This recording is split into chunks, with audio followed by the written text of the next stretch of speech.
desde todo tipo de pueblos, por muy recónditos que estuviesen, atravesando los caminos, bajo cualquier condición meteorológica, desde todas y cada una de las villas castellanas, desde conventos y monasterios completos,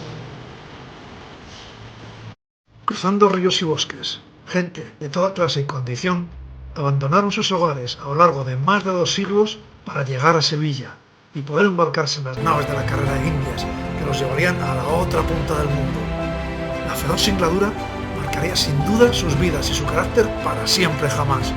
Bienvenidos a esta sala de los pasajeros y la vida a bordo en las naves de la carrera de Indias.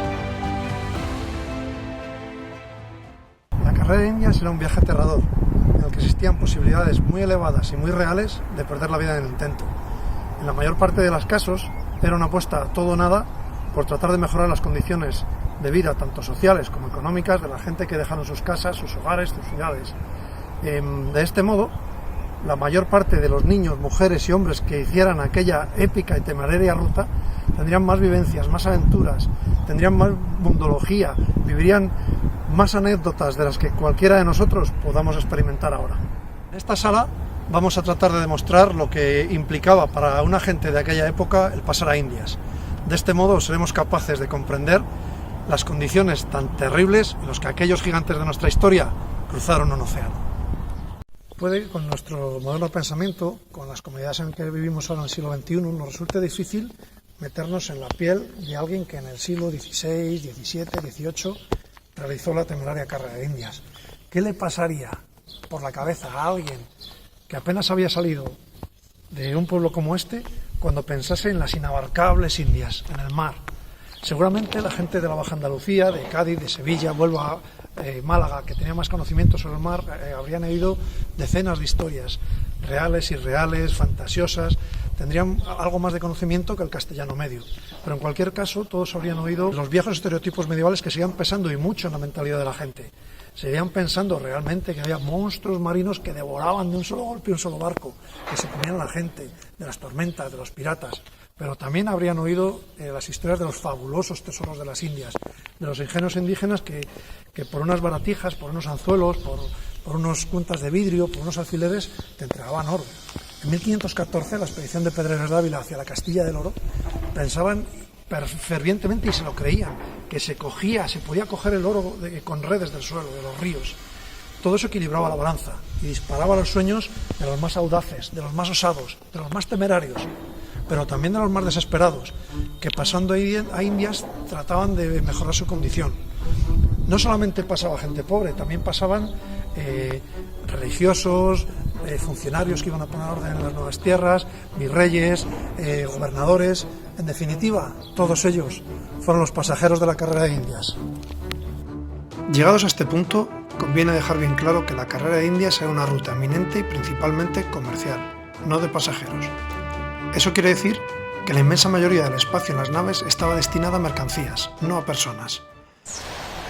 Pero para embarcarse en una de las naves que salían de Sevilla, lo primero que había que hacer era llegar a Sevilla.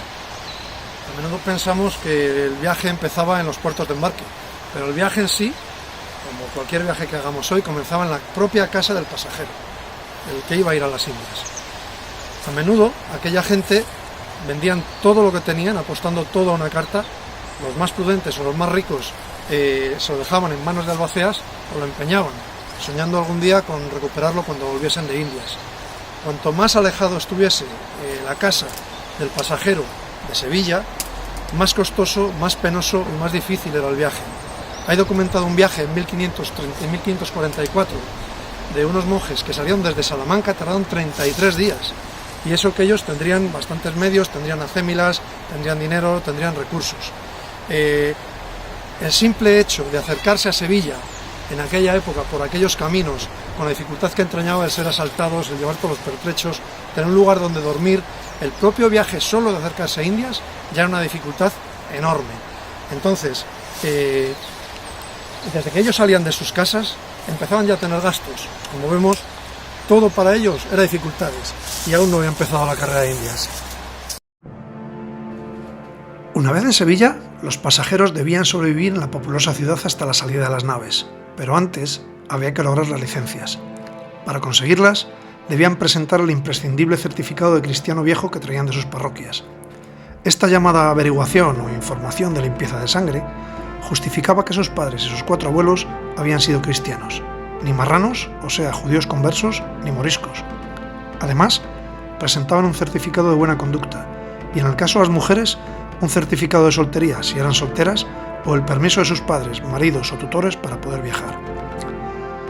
La obtención de las licencias en Sevilla podía tardar meses, provocando a veces que la gente perdiese la salida de una flota y tuviese que viajar en la siguiente. Y eso sobreviviendo con los mermados recursos económicos que tenían. Muchos acababan mendigando por las calles o retornando arruinados a sus hogares, si es que los habían vendido.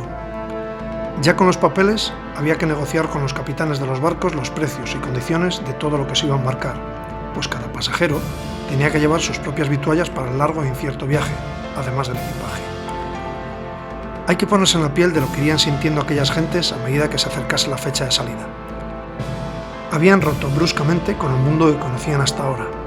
Habían dejado atrás sus pueblos, sus ciudades, sus amistades, sus costumbres, lo que ahora llamamos su zona de confort, para afrontar el viaje más peligroso y más arriesgado que existía. Cruzar el inmenso océano para aquellas gentes que jamás lo habían visto, que jamás habían puesto el pie en un barco, tenía que ser simple y llanamente pavoroso.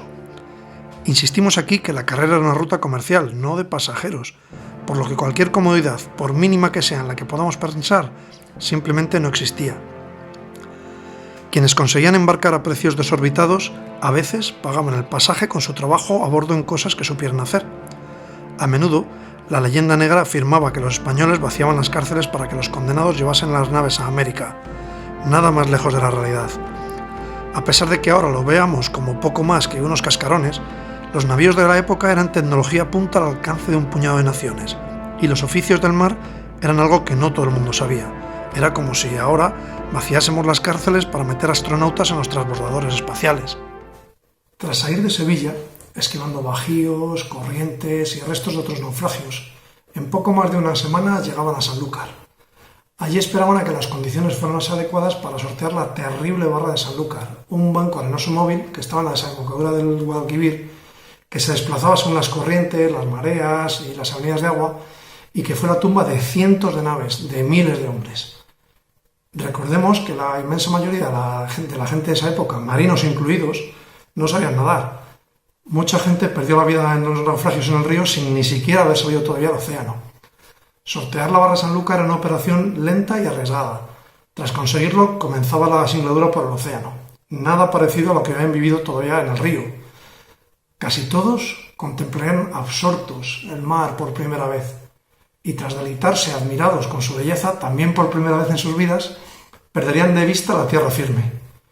Eso conferiría una sensación de inseguridad que incrementaría la que ya de por sí se sentía al estar encima de un ingenio de madera que se movía por todas partes, siempre rodeados de ruidos por todos los lados, con gente desconocida, sintiendo sensaciones desconocidas, como los terribles mareos, que ocasionaban vómitos y un malestar indescriptible durante días.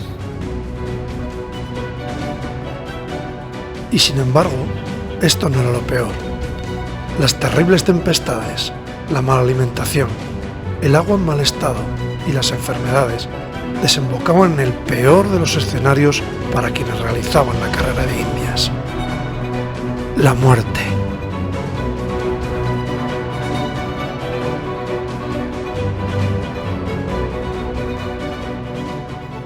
El viaje a bordo de un galeón era complejo y tenía sus riesgos, no era nada fácil.